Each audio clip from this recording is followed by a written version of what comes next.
Non, j'ai bien compris. C'est exactement ce que j'ai dit dans d'autres vidéos. D'ailleurs, le plus extraordinaire, enfin moi je trouve ça personnellement absolument incroyable, c'est la déclaration qu'a faite Madame Schiappa, qui est quand même ministre du gouvernement, et qui a dit que oui, bien sûr, elle se fera vacciner lorsqu'il sera confirmé que le vaccin n'est pas nocif.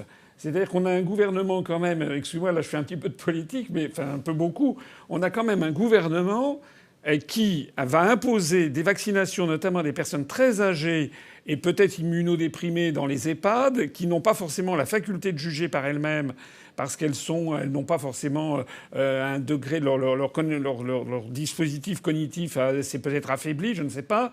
Elles vont être sous pression et elles vont être utilisées comme cobayes en fait. Et puis on a l'impression que le gouvernement, une fois que ça sera, qu'on aura vu, là ils pourront éventuellement se faire vacciner. Moi je trouve ça inimaginable. Enfin, C'est ça devrait scandaleux, en être. fait. C'est scandaleux. De très C'est nombreux scandaleux. médecins Vous êtes de d'accord l'EHPAD avec essayent ça? de réveiller l'opinion publique sur le fait que les personnes âgées ne sont pas des cobayes. Effectivement, ça ne fait pas partie du développement d'un vaccin de faire ensuite un essai de phase 4 sur des pauvres gens.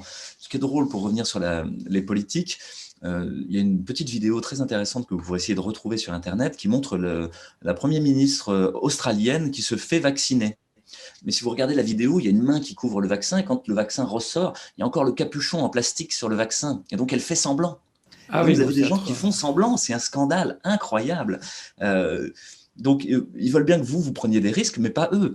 Je crois que ça va pas, qu'on a un vrai problème. Et c'est une autre chose qu'il faut regarder en face, c'est qu'il y a simplement trop d'argent dans cette histoire.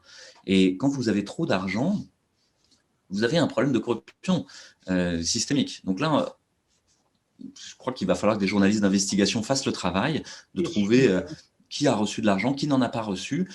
C'est extrêmement important puisqu'on a déjà le scandale du Remdesivir avec Gilead et je crois que la vaccination va procéder à peu près du même phénomène.